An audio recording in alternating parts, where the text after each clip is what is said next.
Hello and welcome to the social classes by Abhishek sir. इस video में मैं आपसे सीबीएसई के टर्म 2 का सोशल साइंस का क्वेश्चन पेपर डिस्कस करने जा रहा हूं। तो आइए देखते हैं। ये क्वेश्चन पेपर है जो मेरे पास है। हो सकता है कि आपको जो क्वेश्चन पेपर मिला हो वो इससे अलग हो, फिर भी जो है एक्सप्लेनेशन देखना ज़रूरी है। ये समझना ज़रूरी है कि क्वेश्चंस कैसे पूछे जाते हैं और उनके आंसर्स आपको कहाँ पे मिलेंगे बुक्स में, और ये आपको हेल्प करेंगे कि आगे की पढ़ाई कैसे करनी है। तो चलिए देखते हैं। ये क्वेश्चन पेपर है। इसमें जो कई टाइप के क्वेश्चन पूछे गए थे। जो सेक्शन ए था इसमें वो था very short answer type question. इसमें जो पहला क्वेश्चन पूछा गया था, जो सभी वेरी शॉर्ट आंसर टाइप जो क्वेश्चंस थे वो 2 मार्क्स के थे। हर एक क्वेश्चन 2 मार्क का था। जो पहला क्वेश्चन है वो है, why did Indian merchants and industrialist support the civil disobedience movement, explain. और ये क्वेश्चन जो है 2 मार्क्स का सभी सेट्स में पूछा गया था। तो इसका आंसर वो कहाँ मिलेगा। ये चैप्टर आपने समझ लिया होगा। ये नेशनलिज्म इन इंडिया से एक क्वेश्चन पूछा गया है। इसमें पूछा जा रहा है कि जो मर्चेंट्स और इंडस्ट्रियलिस्ट थे उन लोगों ने सिविल डिसोबीडियंस को क्यों सपोर्ट किया। तो इसका आंसर आप देखेंगे, ये पैराग्राफ जो है आपको सिविल डिसोबीडियंस वाले जो पार्ट दिया हुआ है वहाँ पे ये आप पैराग्राफ मिलेगा। और जो मैंने येलो कलर से जो पॉइंट्स हाईलाइट कर रखे हैं ये सभी वो पॉइंट्स हैं जो आप आंसर में एज अ पॉइंट लिख सकते थे, है ना।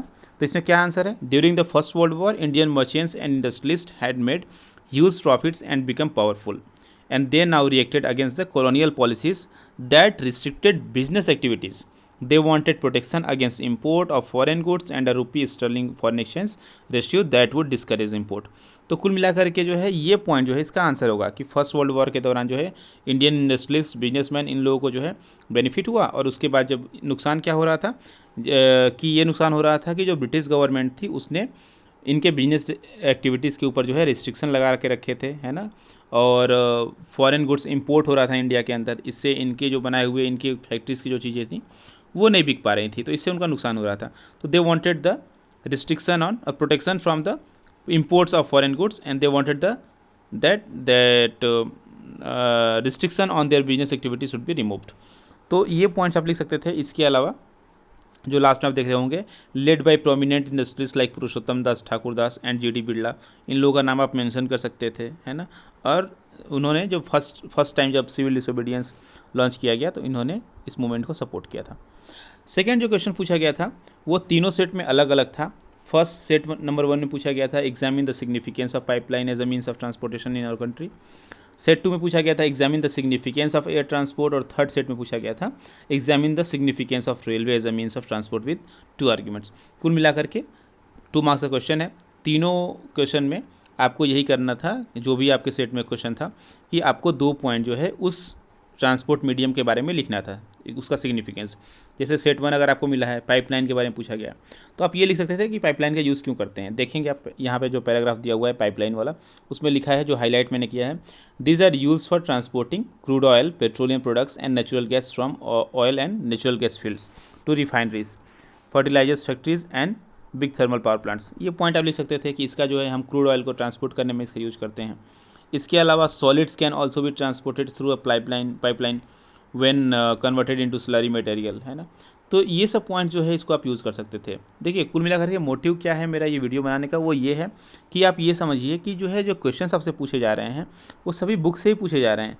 यानी कि आपको बुक रीडिंग कैसे करना है, हर एक पैराग्राफ हर एक सेंटेंस से जो है क्वेश्चंस बन सकते हैं। सेकेंड जो क्वेश्चन है सेकेंड सेट नंबर 2 का, वो है significance of air transport. Same है, एयर ट्रांसपोर्ट्स के आप कोई भी 2 सिग्निफिकेंस लिख सकते थे कि ये फास्टेस्ट मोड ऑफ ट्रांसपोर्टेशन है, कंफर्टेबल है, प्रेस्टिजियस है ना। ये डिफ़िकल्ट टेरेन जैसे हाई माउंटेन्स, डेजर्ट्स हैं, डेंस फॉरेस्ट एरिया है, उसको हम इजीली क्रॉस कर सकते हैं एयरवेज के थ्रू। नॉर्थ ईस्टर्न पार्ट्स में इसका सिग्निफिकेंस ज़्यादा बढ़ जाता है क्योंकि वहाँ का रिलीफ फीचर ऐसा है।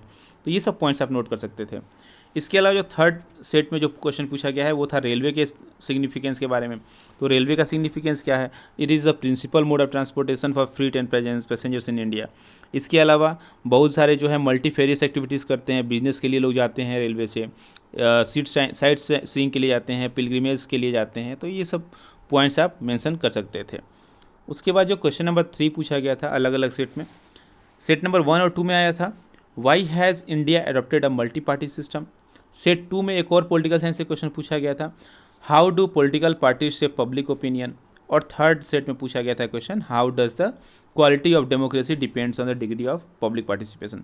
इसमें देखिए जो पहला क्वेश्चन है, why India adopted multi party system, बहुत ही क्लियरली लिखा हुआ है। देखिए जो मैंने हाईलाइट किया है पहला वाला, if India has evolved a multi party system it is because, देखा आपने क्या पूछा गया है कि इंडिया जो है उसके लिए मल्टी पार्टी सिस्टम क्यों अडॉप्ट किया गया, और इसमें सेंटेंस में एकदम क्लियरली लिखा हुआ है, it is because the social and geographical diversity in such a large country is not easily absorbed by 2 और इवन 3 पार्टीज। सिंपली आपको ये पॉइंट लिखना था, हो गया 2 मार्क्स का क्वेश्चन, है ना। फिर सेकेंड सेट में पूछा गया है हाउ डू पॉलिटिकल पार्टीज से पब्लिक ओपिनियन। तो इसमें जो फीचर्स ऑफ पॉलिटिकल पार्टीज जो टॉपिक है पॉलिटिकल पार्टी चैप्टर्स के अंदर, उसमें एक पॉइंट है पॉलिटिकल पार्टीज से पब्लिक ओपिनियन। उसमें लिखा हुआ है कि they raise and highlight issues, many of the pressure groups are also the extension of political parties among different section of society, parties sometimes also launch movement for the resolution of problems faced by the people. ये सब point बना के आप लिख सकते थे। जो third question है सेट नंबर 3 का, वो है how does the quality of democracy depends on the degree of public participation. बहुत देखिए सेम सेंटेंस लिखा हुआ है बुक में, है ना। ये जो चैप्टर है आपका आउटकम्स ऑफ डेमोक्रेसी, उसका ये क्वेश्चन है। ये उसमें लिखा गया है कि the quality of democracy depends on the degree of public participation, है ना। सेम सेंटेंस फॉर्मेशन है आपके क्वेश्चन का। It is difficult to reform politics if ordinary citizen do not take part in it and simply citizens criticise it from the outside. The problem of bad politics can be solve by more and better politics, है ना। तो क्यों जरूरी है ना। Why does the quality of democracy depends on the degree of public participation, है ना। क्यों पब्लिक पार्टिसिपेशन जरूरी है, या क्यों उसी से डिपेंड करता है कि डेमोक्रेसी की क्वालिटी इंप्रूव होगी, है ना। क्योंकि जो है सिर्फ बाहर बैठ करके क्रिटिसाइज करना कि पॉलिटिक्स में ये खराब है वो खराब है, उससे अच्छा है कि आप पॉलिटिक्स में एंटर करिए। फोर्थ क्वेश्चन जो है जो सेट नंबर 1 और 3 में पूछा गया था, क्योंकि 2 में इसलिए नहीं आया है क्योंकि 2 में ऑलरेडी एक एक्स्ट्रा पॉलिटिकल साइंस का क्वेश्चन पूछा जा चुका था। ये है how is demand deposit an essential feature of money. ये मनी एंड क्रेडिट जो चैप्टर है उसका ये टॉपिक है। तो आपके बुक में लिखा हुआ है कि the facility of cheque against demand deposit make it possible to directly settle payment without the use of cash, है ना। कि क्या होता है कि जो डिमांड डिपॉजिट है, डिमांड डिपॉजिट क्या होता है, एसेंशियल फीचर। देखिए पहला लाइन लिखा हुआ है ना कि we see that demand deposit share the essential feature of money, और यही क्वेश्चन है कि वाई या हाउ, है ना। तो अब डिमांड डिपॉजिट क्या होता है, जो हम पैसे जो है जो डिपॉजिट करते हैं बैंक में, उसको कभी भी अपने डिमांड पे हम निकाल लेते हैं, इसे डिमांड डिपॉजिट बोलते हैं, है ना। तो चेक जो फैसिलिटी है, चेक फैसिलिटी क्या करता है, आप कहीं जाते हैं किसी को मान लीजिए पेमेंट करना है, तो आप तो कैश में करते हैं पेमेंट या ऑनलाइन पेमेंट करते हैं। उसका एक और ऑप्शन ये होता है कि आप चेक पेमेंट कर दीजिए, चेक काट करके दे दीजिए उसे, और आपके अकाउंट में पैसा है, वो जब अपने अकाउंट में वो ले जा करके चेक जमा करेगा अपने ब्रांच में, तो आपके अकाउंट से पैसे डिडक्ट हो जाएंगे और आपके जो जिसको आपने चेक दिया है उसके अकाउंट में पैसे जो है ट्रांसफ़र हो जाएंगे। तो आपने क्या किया, इसे एक मनी के रूप में आपने चेक को यूज किया, है ना। कि आपके पास जो है कैश नहीं था या जो भी रीज़न रहा हो, आपने चेक दे करके और एक तरीके से कैश का सब्स्टिट्यूट निकाल लिया, है ना, या उसका सब्स्टिट्यूट है ये। तो डिमांड डिपॉजिट क्या है, एक मनी का फॉर्म है ना। डिमांड डिपॉजिट जो है वो मनी के रूप में काम करता है, एसेंशियल फीचर है मनी का। और चेक जो है वो मनी का फॉर्म हो गया, मॉडर्न फॉर्म ऑफ मनी में चेक भी आता है, ठीक है। फिफ्थ क्वेश्चन जो है वो सारे सेट्स में पूछा गया था। ये जो ग्राफ दिया हुआ है, जो डायग्राम दिया हुआ है, ये डायग्राम बनाया गया था और पूछा गया था। पहला क्वेश्चन 1 नंबर का, which is the basic material required for garment manufacturing. Basic material क्या है, तो देखिए स्टार्टिंग इसमें पूरा फेज लिखा हुआ है ना। इसको आप ऐसे देखिए, यहाँ पे फाइबर प्रोडक्शन दिया हुआ है, स्पिनिंग, वीविंग, डाइंग, गारमेंट्स, ये सब स्टेजेस हैं। क्या यूज हो रहा है, सबसे पहले हम क्या यूज कर रहे हैं, बेसिक मटेरियल रॉ फाइबर। उसके बाद रॉ फाइबर से यान बनता है, यान से फैब्रिक, फैब्रिक से गारमेंट।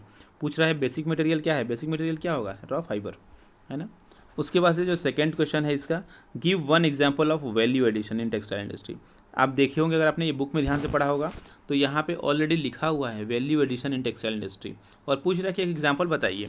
तो वैल्यू एडिशन क्या है, रॉ फाइबर से हम यान बना रहे हैं, वैल्यू एडिशन हो गया। रॉ फाइबर की जितनी कीमत होती है उससे ज़्यादा यान का कीमत होता है, यान से ज़्यादा कीमत फैब्रिक की होती है, फैब्रिक से ज़्यादा महंगा गारमेंट होता है। तो हर एक स्टेज पे हम क्या कर रहे हैं, वैल्यू एडिशन कर रहे हैं। तो ये इसका आंसर होगा। आप कोई भी स्टेज लिख लीजिए, one example of value addition in textile industry from raw fibre to yarn, है ना, production of yarn from the raw fibre, ये एक एग्जाम्पल हो गया। या manufacturing of fabric from yarn, या manufacturing of garment from fabric, ये सब एग्जाम्पल हैं इसके। अगला जो है सेक्शन बी, वो है शॉर्ट आंसर टाइप क्वेश्चन। उसमें पूछा गया है पहला क्वेश्चन जो सभी सेट्स में आए थे, it was essential to preserve folk tradition in order to discover one's national identity and restore a sense of pride in one's past, है ना। ये क्वेश्चन ये पूछ रहा है कि जो फोक ट्रेडिशन है ना, उसको प्रिजर्व करना ज़रूरी था। क्यों, ताकि जो है हर किसी का जो है in order to discover one's national identity, ताकि जो है हम अपने कंट्री के लोगों का जो नेशनल आइडेंटिटी है उसे डिस्कवर कर सकें, और जो सेंस ऑफ प्राइड है, जो गर्व की भावना है, उसको हम रिस्टोर कर सकें। पास्ट की, हमारा पास्ट जो है ख़राब नहीं था, क्योंकि ब्रिटिशर्स कहते थे कि हमारा जो पास्ट है, हमारी जो हिस्ट्री वो बहुत ख़राब टाइप से है, हम लोग we are the backward people, है ना, वाइल्डरनेस है हम लोग के अंदर। तो इसके लिए ज़रूरी था कि जो हमारा पास्ट है उसको हम देखें, है ना। तो आइडिया ऑफ नेशनलिज्म जो था वो एक इंडियन फोकलोर के थ्रू भी आता है ना। देखिए लिखा है कि idea of nationalism also idea of nationalism also developed through a movement to revive Indian folklore. कैसे? ठीक है, इंडियन लोगों ने क्या किया, फोक टेल्स को रिकॉर्डिंग करना शुरू किया, है ना, लोगों को सुनाना शुरू किया, है ना, और उसके बाद से ट्रेडिशनल कल्चर को जो है फिर से इवॉल्व किया गया, है ना।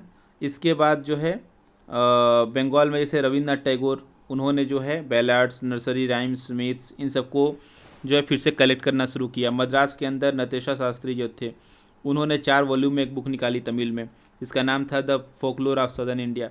तो ये सब जो है यही फोक ट्रेडिशन है ना। आपके जो लोकगीत है, लोक नृत्य है, जो किसी एक खास पर्टिकुलर एक एरिया में किया जाता है, वो फोक कल्चर है ना। जैसे कि यूपी के अंदर, जैसे यूपी बिहार के अंदर लोग बिरहा सुनते हैं, बिरहा एक फोक सॉन्ग है ना। या गुजरात के अंदर गरबा है, वो फोक सॉन्ग, फोक डांस है, गरबा वगैरह, है ना। तो अलग अलग जगह पे अलग अलग कल्चर होता है। अगला जो 7th क्वेश्चन पूछा गया है, ये भी सारे सेट्स में आया था, 7th ए, ठीक है, और ऑप्शन दिया हुआ था, या तो ए करिए या तो बी करिए। तो ए पूछा गया था differentiate between formal and informal sources of credit. तो ये जो formal sources of credit in India, ये जो टॉपिक है आपके चैप्टर मनी एंड क्रेडिट में, उसमें ये डिफरेंस आता है दोनों के बीच में। और ये मैंने अपने वीडियो में डिस्कस किया था कि फॉर्मल और इनफॉर्मल सेक्टर्स में क्या डिफरेंस है। तो आप देखिए, ये 2 पैरा बनाया गया है, 2 साइड्स बनाए गए हैं कि फॉर्मल सेक्टर लोन जो है वो बैंक और कोऑपरेटिव्स अवेलेबल कराते हैं, इनफॉर्मल जो है money lender, traders, employers, relatives, friends, ये लोग देते हैं। इसके अलावा फॉर्मल सेक्टर जो है वो सुपरवाइज किया जाता है आरबीआई के द्वारा, यहाँ पे कोई सुपरविजन नहीं है। यहाँ पे आरबीआई मॉनिटर कर रही है इंटरेस्ट रेट को, यहाँ पे कोई मॉनिटर नहीं करता। यहाँ लो इंटरेस्ट रेट है, यहाँ पे हाई इंटरेस्ट रेट है। यहाँ पे टर्म्स एंड जो कंडीशन है वो सब गवर्नमेंट रेगुलेट करती है, यहाँ पे कोई रेगुलेशन अथॉरिटी ऐसी नहीं है। तो ये डिफरेंसेस हैं जो आप लिख सकते थे। और इसका और करके या तो ए करिए या तो बी करिए। 7th का बी में पूछा गया था, जो सभी सेट्स में आया था question, how does a bank work as a key component of financial system. तो ये तो पूरे चैप्टर में जो है बैंक के बारे में डिस्कस किया गया, जो मनी एंड क्रेडिट है वो चैप्टर। तो उसमें स्पेशली जो है, जो लास्ट अगर आप एक जगह कहीं खोजना चाहें कि क्या बैंक का रोल है, वो जो समिंग अप जो पार्ट है, उसका लास्ट जो पार्ट है इस चैप्टर का मनी एंड क्रेडिट का, वहाँ पे दिया हुआ है कि modern forms of money and how they are linked with the banking system. ठीक है, इसको हमने पढ़ा है। और बैंक का क्या रोल है फाइनेंशियल सिस्टम में? बैंक हमसे मनी डिपॉजिट कराता है, या हम करते हैं अपना मनी जो है, जो एक्सेस मनी है, जो कैश लेके नहीं घूमना है, हम क्या करते हैं, बैंक में डिपॉजिट कर देते हैं। और बैंक क्या करता है, bank is using that same money to give the loan to someone, है ना। तो जो फाइनेंशियल सिस्टम है उसमें क्या है, कोई पैसा, कोई जो है लेंडर है और कोई बोरोवर है, कोई पैसा देने वाला है, कोई पैसा लेने वाला है। Bank is working as a mediator, है ना। हम पैसा अपना जो है ले जा करके बैंक में जमा कर रहे हैं, और बैंक क्या कर रहा है, हमारे पैसे को जो है लोन के रूप में दे रहा है। फिर वो पैसा घूम करके कहाँ आता है, मार्केट में आता है। तो पूरा जो फाइनेंशियल सिस्टम है उसको कंट्रोल करने का काम एक तरीके से बैंक करता है ना। बैंक बीच में एक रोल प्ले करता है, की रोल प्ले करता है। तो ये आप लिख सकते थे। क्वेश्चन नंबर 8 जो है वो हर सेट में अलग अलग पूछा गया था। सेट 1 में पूछा गया था, explain the role of the election commission in the recognition and registration of political parties. देखिए, इसमें आपके बुक में दिया हुआ है कि every party in the country has to register with the election commission, while commission treats all parties equally, it offer some special facilities to legal large and establish party, है ना। कुछ पार्टीज़ को unique symbol दिया जाता है जो कि registered party होती हैं, ठीक है। Parties that get this privileges and some other special facilities are recognised by election commission, इसलिए इनको रिकॉग्नाइज पॉलिटिकल पार्टी बोलते हैं। यही सब चीज़ें आपको लिखनी थी। आप चाहते तो इसमें ये भी लिख सकते थे कि कौन कौन सी रिकॉग्नाइज पार्टी होती है, जिसमें एक कुछ रीजनल पार्टी होती है, कुछ नेशनल पार्टी होती हैं। 3 नंबर का क्वेश्चन है, कोई भी 3 पॉइंट लिख दीजिए। सेकेंड पूछा गया है सेट 2 में, 3 features of one party system. One party system क्या होता है? तो पहले तो आप ये बताइए कि in some countries only one party is allowed to control and run the government, this are called one party system. एक पॉइंट तो आपका यही हो जाएगा। इसका एक एग्जांपल है चाइना, जहाँ पे वन पार्टी सिस्टम है। इसके अलावा वन पार्टी के और क्या फीचर हैं? We can not consider one party system as a good option because it is not a democratic option, क्योंकि डेमोक्रेसी में कम से कम 2 ऑप्शन मिलता है, तभी तो हम सेलेक्ट करेंगे किसी को, है ना। एक आदमी को चुनाव में खड़ा कर दो, कह दो कि चलो बताओ किसको वोट देना है, तो जब भाई एक ही आदमी है तो हम वोट किसको देंगे, है ना, या एक ही पार्टी है तो हम सेलेक्ट किसको करें, है ना। तो कम से कम दो जो है हमको ऑप्शंस मिलने चाहिए, 2 डाइवर्स ऑप्शन। तो वन पार्टी सिस्टम का एक ये नुकसान है कि ये जो है फेयर चांस नहीं देता है कंपटीशन का, कंपटीशन वाला बात ही नहीं है यहाँ पे। फिर थर्ड पूछा गया है कि 3 features of multi party system. तो मल्टी पार्टी सिस्टम क्या है यहाँ पे? पहले तो आप ये बताइए कि मल्टी पार्टी सिस्टम क्या है। If several parties compete for power and more than 2 parties have a reasonable chance of coming to power either on their own strength or with alliance, ठीक है, it is called multi party system. Multi party system क्या होता है? ये एक बहुत Messi होता है, बहुत उलझा हुआ सा सिस्टम है ना, और इसकी वजह से पॉलिटिकल इंस्टेबिलिटी भी आती है कई बार। लेकिन this system allows a variety of interest and opinion to enjoy political representation, है ना। अलग अलग जो ग्रुप हैं, अलग अलग सोसाइटी के सेक्शन है, वो सब मिलकर के एक साथ चुनाव लड़ सकते हैं, है ना। अलग अलग ग्रुप जो है अपना रिप्रेजेंटेशन भेज सकते हैं, तो इसमें अच्छाई भी है, बुराई भी है। तो ये सब आप फीचर में लिख सकते थे। जो थर्ड सेक्शन है, section C, long answer type question, इसमें 5 मार्क्स के क्वेश्चन पूछे गए हैं। इसमें जो 2 क्वेश्चन है 9 और 10 दोनों में जो है ऑप्शन दिया गया था। 9th का भी ए और बी था और 10th का भी ए और बी था। 9th का जो ए है वो पूछा गया है, democracy is a better form of government than any other alternative, analyse this statement. बहुत ही ईजी, फर्स्ट जो आउटकम्स ऑफ डेमोक्रेसी चैप्टर है उसके फर्स्ट पेज पे ये दिया हुआ है कि डेमोक्रेसी क्यों बेटर है, ठीक है, लिखा है ना, democracy is a better form of government when compared with the dictatorship और एनी अदर अल्टरनेटिव। क्यों? because it promotes equality, it enhances the dignity, it improves the quality of decision making, it provides a method to resolve the conflicts, it allows room to correct the mistakes। ये सब points हैं जो आप लिख सकते थे। उसके बाद जो सेकंड क्वेश्चन पूछा गया है, analyse the reasons for the overwhelming support for the idea of democracy all over the world. देखिए सेंटेंस एकदम एग्जैक्टली लिखा हुआ है। क्या लिखा है यहाँ पे? लिखा है कि that is why there is an overwhelming support for the idea of democracy all over the world. इसी को क्वेश्चन फॉर्म कर दिया गया है कि क्या रीज़न है, तो अब इसको पढ़िए आप। Democratic government is legitimate government, it may be slow, less efficient, not always very responsive और clean, but democratic government is people's own government, ठीक है, इसलिए इसके पास क्या है, ओवरवेलमिंग सपोर्ट है। इसके अलावा साउथ एशिया का एग्जांपल दिया हुआ है कि साउथ एशिया में जो है इसके प्रति डेमोक्रेसी को लेकर बहुत सपोर्ट है। ऐसी कंट्रीज़ जो डेमोक्रेटिक कंट्री है वहाँ भी सपोर्ट है, जो डेमोक्रेटिक कंट्री नहीं है वहाँ भी लोग चाहते हैं कि वहाँ पे डेमोक्रेसी आए। And people wish to be ruled by the representatives elected by them, they also believe that democracy is suitable for the country, है ना। ये सब पॉइंट्स आप लिख सकते थे। 10th में भी जो है 2 टाइप से क्वेश्चन पूछे गए हैं, है ना, 10A और 10B। आप दोनों में से कोई ये कर सकते थे 5 मार्क्स का। 10A जो है वो सेट 1 में पूछा गया है कि examine the factors which facilitate globalisation in India. तो बहुत सारे फैक्टर्स हैं। टेक्नोलॉजी है जिसके अंदर जो है आप देख सकते हैं ट्रांसपोर्टेशन टेक्नोलॉजी है, इसके अलावा इंफॉर्मेशन एंड कम्युनिकेशन टेक्नोलॉजी है, इसके अलावा लिबरलाइजेशन है, कैसे लिबरलाइजेशन ने क्या किया, 1991 के बाद किस तरीके से पॉलिसी चेंज हुई, ये सब आपको पढ़ाया गया होगा, इसी को आपको लिखना था आंसर में। इसके बाद से 10A ही जो है सेट 2 में अलग पूछा गया है कि assess globalisation in terms of foreign trade and integration of market. तो क्या है फॉरेन ट्रेड और इन्वेस्टमेंट और इंटीग्रेशन ऑफ मार्केट, इसमें ग्लोबलाइजेशन का क्या रोल है, ये सब आपके बुक में जो है जो ग्लोबलाइजेशन वाला टॉपिक है व्हाट इज़ ग्लोबलाइजेशन, वहाँ पे इसका आंसर दिया हुआ था। उसके बाद से 10A का ही जो है सेट 3 में अलग क्वेश्चन पूछा गया है, to what extent has globalisation contributed to the development of country. Assess करिए इसको, है ना, कि ग्लोबलाइजेशन ने जो है कंट्री के डेवलपमेंट में क्या रोल प्ले किया है। तो बहुत सारे पॉइंट्स आपने पहले से पढ़ रखे हैं जो है कि किस तरीके से कंज्यूमर को और जो प्रोड्यूसर हैं दोनों को बेनिफिट कैसे हुआ है ना। इसके अलावा जो है ग्रेटर चॉइसेस हो गए हैं लोगों के सामने, हायर स्टैंडर्ड ऑफ लिविंग है, improved quality and lower prices for several products. इसके अलावा न्यू जॉब्स क्रिएट हुए हैं, लोकल कंपनी जो रॉ मटेरियल सप्लाई करते हैं उनको बेनिफिट हुआ है। उसके बाद से जो टॉप इंडियन कंपनी है उनको बेनिफिट मिला हुआ है। ग्लोबलाइजेशन ने जो है वो क्या किया है कि बहुत सारे नए नए मल्टीनेशनल कंपनीज़ को इवॉल्व किया है इंडिया के अंदर। तो ये सब जो है कंट्री के डेवलपमेंट में क्या ग्लोबलाइजेशन का रोल है ये आप लिख सकते थे। फिर 10B जो और क्वेश्चन था वो सेट 1 में पूछा गया था कि assess how globalisation has touch the lives of larger society. तो ग्रेटर चॉइसेस सेम है, वही सब पॉइंट, आप higher standard of living, new jobs, है ना, टॉप इंडियन कंपनीज़ को बेनिफिट हुआ है। इसमें एक चीज़ और लिख सकते थे कि जो कुछ लोगों को नुकसान भी हुआ है, जैसे कि जो इलिटरेट लोग हैं, जो बहुत जो है वेल्दी लोग नहीं हैं, उनको जो है नुकसान हुआ है, स्पेशली जो स्मॉल प्रोड्यूसर्स को नुकसान हुआ है। ये पॉइंट भी आप लिख सकते थे कि because they are also the part of this larger society. Set 2 में पूछा गया था कि MNCs have been a major force in the globalisation. तो ये जो टॉपिक है इंटरलिंकिंग प्रोडक्शन अक्रॉस कंट्रीज, इसमें MNCs के रोल पे बहुत डिटेल में डिस्कशन किया गया है। तो इसको अगर आप पढ़ें जो है कि MNCs क्या करती हैं, किस तरीके से वो कहाँ पे जाती हैं, इन्वेस्टमेंट फॉरेन इन्वेस्टमेंट कैसे करती हैं वो, तो ये जो पैरा है यहाँ पे इसका आपको आंसर इसलिए मिल जाएगा। 10B क्वेश्चन है सेट 3 में कि assess the impact of globalisation. Same question है, क्या इम्पैक्ट हुआ इसका, है ना, चॉइसेस बढ़ गई हैं, स्टैंडर्ड लिविंग बढ़ गया है, नए जॉब, इंडियन कंपनीज़ को बेनिफिट मिला है, यही सब आप जो है इम्पैक्ट के रूप में लिख सकते थे। उसके बाद से आता है section D, case based question, जिसमें आपको पैसेज दिया हुआ था, केस दिया हुआ था और उस पर क्वेश्चन फ्रेम किया गया था। इसमें आपको एक चीज़ ध्यान रखना है कि हमेशा ज़रूरी नहीं है कि जो केस स्टडी दिया हुआ, जो केस दिया हुआ उसी के अंदर सारे क्वेश्चन के आंसर आपको मिल जाएंगे। जैसे यहाँ पे 11.1 पूछा गया है, ये जो है नेशनलिज्म इन इंडिया से ये पैसेज दिया गया था।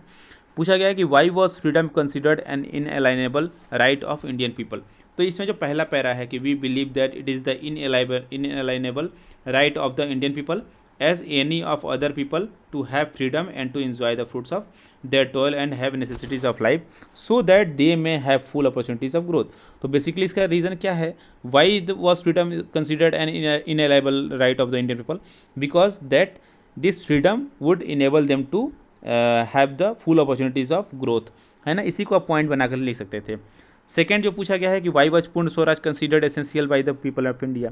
तो पूर्ण स्वराज क्यों एसेंशियल है हमारे लिए, इसमें ये जो लास्ट पैरा है यहाँ पे लिखा हुआ है कि ब्रिटिश गवर्नमेंट जो है इंडिया के अंदर उसने क्या किया है, फ्रीडम को ख़त्म किया है ना, एक्सप्लॉयटेशन किया है, उसने इकोनॉमिकली, पॉलिटिकली, कल्चरली, स्पिरिचुअली हमें जो है बर्बाद किया है ना। और इसलिए जो है ज़रूरी है कि हम ब्रिटिश गवर्नमेंट को यहाँ से हटाएं और पूर्ण स्वराज हम लोग लेकर के आएँ। तो इसको आप सेंटेंस फॉर्मेशन इसमें आप कर सकते थे। 11.3 पूछा गया है कि सिग्निफिकेंस क्या है लाहौर सेशन ऑफ कांग्रेस। यहाँ पे 1930 लिखा हुआ है, आई थिंक 1929 होगा क्योंकि लाहौर सेशन तो 1929 में हुआ था। खैर, तो लाहौर सेशन का क्या इंपॉर्टेंस है, क्योंकि लाहौर सेशन का इंपॉर्टेंस ये है, सिग्निफिकेंस ये है कि in this session of Congress we place to have the full independence, है ना, and for that reason in 1930 on 26 January we celebrated it as the independence day. तो ये इसका सिग्निफिकेंस है कि हमने फुल इंडिपेंडेंस का डिमांड पहली बार जो है लाहौर सेशन ऑफ कांग्रेस में किया था। सेकंड जो पैरा दिया गया था, जो सेकंड केस दिया गया था, वो life line of national economy से था। यहाँ पे एक पैसेज दिया हुआ है और क्वेश्चंस पूछे गए हैं। जैसे पहला क्वेश्चन है कि how is science an important factor in development of transport. तो ट्रांसपोर्ट के डेवलपमेंट में साइंस का क्या रोल है। जो फास्ट डेवलपमेंट जो है, जो हम देख रहे हैं आज के डेट में जो है, चाहे वो एयरवेज हो, वाटरवेज हो, रोडवेज हो, हर जगह जो फास्ट डेवलपमेंट हुआ है ट्रांसपोर्टेशन का, उसमें टेक्नोलॉजी का, साइंस का बहुत बड़ा रोल है ना। इसको आप सेंटेंस फॉर्मेशन कर सकते थे। सेकंड पूछा गया है कि how is transport integrated socio cultural plurality. Easily है जो है कि आप हम ईजिली जो है आज के समय में फास्ट ट्रांसपोर्टेशन की वजह से इंडिया के अलग अलग पार्ट्स में जा सकते हैं, और अलग अलग पार्ट में जा सकते हैं तो हम सोशियो कल्चरल प्लुरलिटी भी हमको देखने को मिलता है ना। यहाँ पे जो आप देखें कि today India is well linked with the rest of the world in spites is vast size diversity and linguistic and socio cultural plurality, है ना। तो इसने क्या किया है, जो बहुत ज़्यादा जो फास्ट जो ट्रांसपोर्टेशन सिस्टम है, इसने हमको इंडिया के अलग अलग पार्ट को एक साथ जोड़ने में हेल्प किया है, इस वजह से ऐसा हुआ है ना। Analyse the significance of communication for instance, वो ईजी क्वेश्चन है, आप कम्युनिकेशन का क्या सिग्निफिकेंस है आप इसको लिख सकते थे। फिर आया map based question. Map based question में मैंने आपको पहले ही बताया था कि एक हिस्ट्री से आएगा, दो ज्योग्राफी से आएगा। हिस्ट्री से जो है नॉन कॉपरेशन मूवमेंट कहाँ पे कॉल्ड ऑफ किया गया था, सेम क्वेश्चन जो है सीबीएसई ने जो मॉडल पेपर दिया था उसमें भी यही क्वेश्चन था कि non cooperation movement called off किया गया, उस जगह को आइडेंटिफाई कीजिए। ऑलरेडी यहाँ पे ए लिख करके एक एरो बना हुआ था, चौरी चौरा आपको बस लिखना था। उसके बाद से नरोरा न्यूक्लियर पावर प्लांट और बेंगलुरु सॉफ्टवेयर टेक्नोलॉजी पार्क, इसमें से कोई एक करना था। नरोरा यूपी में है और बेंगलुरु सॉफ्टवेयर टेक्नोलॉजी पार्क वो जो है कर्नाटका में है। इंदिरा गांधी इंटरनेशनल एयरपोर्ट कहाँ पे है, ये न्यू दिल्ली में है, बस न्यू दिल्ली आपको लोकेट कर देना था। तो ये सब क्वेश्चंस जो है आपसे पूछे गए थे, पेपर बहुत डिफिकल्ट नहीं था, लेकिन इसमें जो सीखने की चीज़ है वो ये है कि आपको बुक्स को ध्यान से पढ़ना है, दैट इज़ वेरी इंपॉर्टेंट, क्योंकि बुक्स के पैसेज के अंदर से, पैराग्राफ्स के अंदर से क्वेश्चंस बनाए गए हैं। तो this was not a difficult question, अगर बहुत डिफ़िकल्ट नहीं था तो बहुत आसान भी नहीं था। जिन बच्चों ने अच्छे से पढ़ाई किया होगा उनके पेपर ऑब्वियसली बहुत अच्छे गए होंगे। तो ऐसे ही आप पढ़ाई करते रहिए, लाइफ में आगे बढ़ते रहिए। Thank you so much.